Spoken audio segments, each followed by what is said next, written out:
అందరికీ నమస్కారం. మీ సర్వభక్తి ఛానల్కి స్వాగతం. ధనుర్మాస విశిష్టత గురించి ఈ వీడియోలో తెలుసుకుందాం. ధనుర్మాసం విశిష్టత డిసెంబర్ 16, 2025 నుండి జనవరి 14, 2026 తేదీ వరకు ధనుర్మాసం. సూర్యదేవుడు ధనుసు రాశిలో ప్రవేశించటంతో మొదలై సంక్రాంతి ముందు రోజు భోగి పండుగ రోజు వరకు సూర్యుడు మకర రాశిలోకి ప్రవేశించేంత వరకు ఉండే మాసమే ధనుర్మాసం.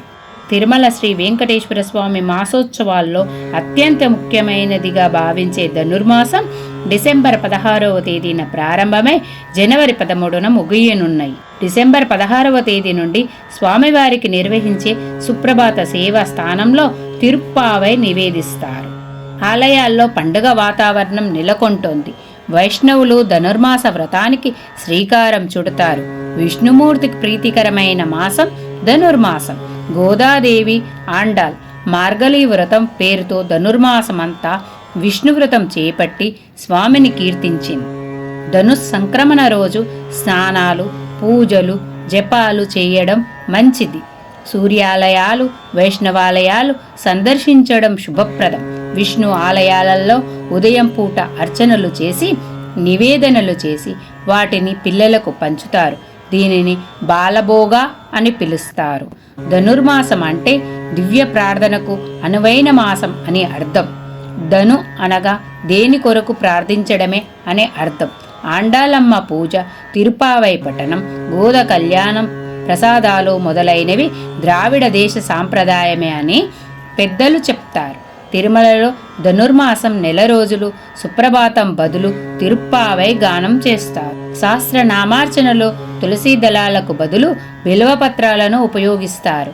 శయన బేరంగా ఈ ధనుర్మాసంలో రజిత శ్రీ కృష్ణస్వామిని అర్చిస్తారు. ఇది తిరుమలలో జరిగే సంప్రదాయం. బ్రహ్మ ముహూర్తంలో పారాయణం. ఈ ధనుర్మాసంలో ఉభయ సంధ్యలో ఇల్లు శుభ్రం చేసి దీపారాధన చేయటం వల్ల మహాలక్ష్మి అనుగ్రహం లభిస్తుంది. దరిద్రం దూరం అవుతుంది. ఈ మాసంలో ప్రతిరోజు బ్రహ్మ ముహూర్తంలో పారాయణం చేసిన వారు దైవానుగ్రహానికి పాత్రులగుట తథ్యమని శాస్త్రవచనం. సాక్షాత్తు భూదేవి అవతారమూర్తి అయిన అండాల్ రచించిన దివ్య ప్రబంధమే తిరుప్పావై. ద్రావిడ భాషల్లో తిరు అనగా పవిత్రమైన, పావే అనగా వ్రతం, త ప్రబంధం అని అర్థం. వేదాల ఉపనిషత్తుల సారమై తిరుప్పావై అని మన పూర్వాచార్యులు ప్రస్తుతించి ఉన్నారు. ఉపనిషత్తులే గోదాదేవి నోట సర్వ సులభ రీతిలో వెలువడినాయని, తిరుప్పావై మహావిష్ణు పాద పద్మాలను అందుకోవటానికి మార్గదర్శకాలని చెప్పబడింది. ఈ మాసంలో విష్ణువును మధుసూదనుడు అనే పేరుతో పూజించి మొదటి 15 రోజులు చక్కెర పొంగలి లేదా పులగం స్వామికి నైవేద్యంగా సమర్పించాలి. తర్వాతి 15 రోజులు దధ్యోజనం అర్పించాలి.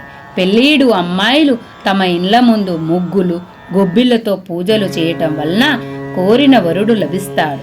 గోదాదేవి మార్గళీ వ్రతం పేరుతో విష్ణువును ధనుర్మాసమంతా పూజించింది. శ్రీకృష్ణుడికి తులసిమాల, ప్రతిరోజు ఒక పశురాములో స్వామిని కీర్తించేది. ఈ వ్రతం వల్ల మోక్షం సిద్ధిస్తుంది. శ్రీకృష్ణుని ధనుర్మాసం నెల రోజులు తులసిమాల సమర్పించే యువతులకు నచ్చిన వరునితో వివాహం జరుగుతుంది.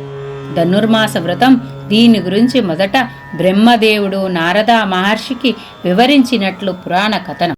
ధనుర్మాస వ్రతానికి సంబంధించిన అంశాలు బ్రహ్మాండ, ఆదిత్య పురాణాల్లో, భగవతంలో, నారాయణ సహితంలో కనిపిస్తాయి. ఈ వ్రతం ఆచరించుకోవాలనుకునేవారు శక్తి మేరకు విష్ణు ప్రతిమను తయారు చేయించి పూజాగృహంలో ప్రతిష్ఠించుకోవాలి.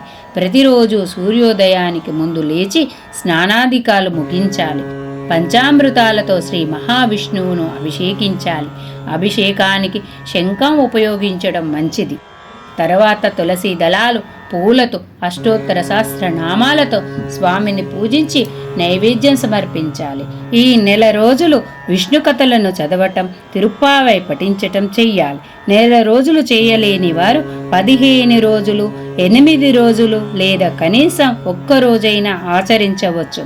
వ్రత ఆచరణ తర్వాత బ్రహ్మచారికి దానమిస్తూ ఈ శ్లోకం పఠించి ఆశీస్సులు అందుకోవాలి. శ్లోకం: మధుసూదన దేవేశ ధనుర్మాస ఫలప్రదోత్తవ మూర్తి ప్రదానేన మమ సంతు మనోరథ.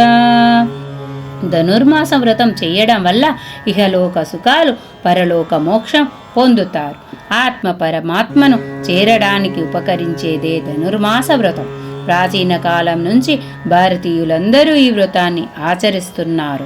భక్తి మార్గం చేత భగవంతుణ్ణి సులభంగా వశపరుచుకోవచ్చని నిరూపించిన ఆరాధన తపస్విని గోదాదేవి తన పశురాలలో చివరి పాశురంలో సూచించిన విధంగా ఈ తిరుప్పావై పారాయణ చేసి వారికి తిరుప్పావై గాన శ్రవణ చేసిన వారికి ఆరోగ్య ఐష్టైశ్వర్య ముక్తిప్రదాయం కాగలదని ఆశిద్దాం.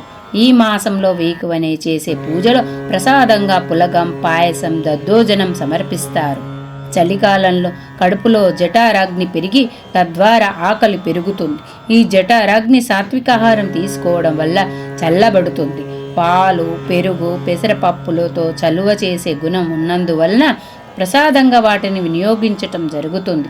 ఆయుర్వేదం, జ్యోతిష్య ప్రకారం ఈ ఆహారం తీసుకోవడం వలన సత్వగుణం అలవడి సత్ఫలితాలు కలుగుతాయి.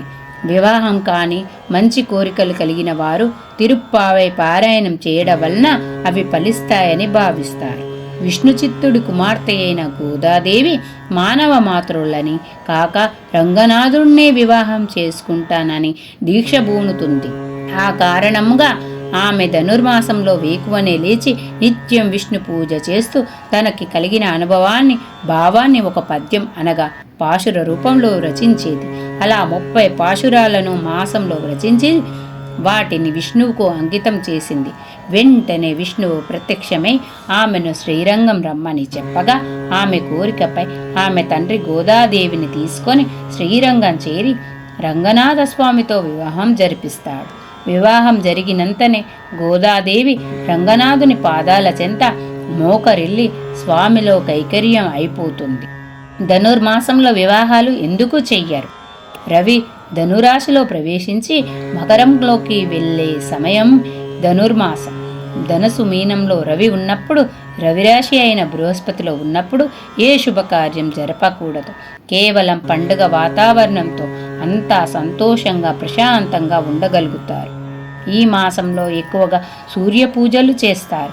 ఇంకా విష్ణుమూర్తిని నిత్యం వేకువని పూజిస్తారు. ఇలా చేయటం శుభం. ఇంటి ముందు ముగ్గులు వేసి గొబ్బెమ్మలు పెట్టి వాటిని బియ్యం పిండి, పసుపు, కుంకుమ, పూలతో అలంకరించి పూజిస్తారు. లక్ష్మి రూపంలో ఉన్న గొబ్బెమ్మలను ఈ విధానం వల్ల పూజించటం జరుగుతుంది. నిత్యం ముగ్గులు వేయడం వలన స్త్రీలకు మంచి వ్యాయామం కూడా కలుగుతుంది. కాత్యాయని వ్రతం పూజా విధానం. రోజులానే ముందు పూజ చేసుకోవాలి. ఆ తర్వాత శ్రీకృష్ణ అష్టోత్తరం, గోదా అష్టోత్తరం చదువుకోవాలి. రంగనాథ అష్టోత్తరం కూడా చదివితే మరీ మంచిది. ముందుగా ప్రార్థన చదవాలి. పశురాములు చదివేటప్పుడు మొదటి పాశురము 2 సార్లు చదవాలి. అలా మొత్తం అన్ని పశురాలు రోజూ చదవాలి. చివరగా గోదాహారతి చదవాలి. మంత్రపుష్పం కూడా చదవాలి. మళ్ళీ ఏ రోజు పాశురం ఆ రోజు 2 సార్లు చదివి హారతి ఇవ్వాలి. నైవేద్యం రోజు పొంగలి, దద్దోజనం, పరమన్నం సమర్పించాలి. గోదాదేవి పాటలు కూడా పాడుకోవచ్చు. కానీ ఒక్క విషయం గుర్తుపెట్టుకోవాలి, ఇవన్నీ కూడా సూర్యోదయానికి ముందే చెయ్యాలి. శుభమస్తు. జై శ్రీమన్నారాయణ. ఈ వీడియో నచ్చినట్లయితే లైక్, షేర్, సబ్స్క్రైబ్ చేయండి. మరిన్ని వీడియోల కోసం సర్వభక్తి ఛానల్ని చూస్తూ ఉండండి. లోక సమస్త సుఖినో భవంతు.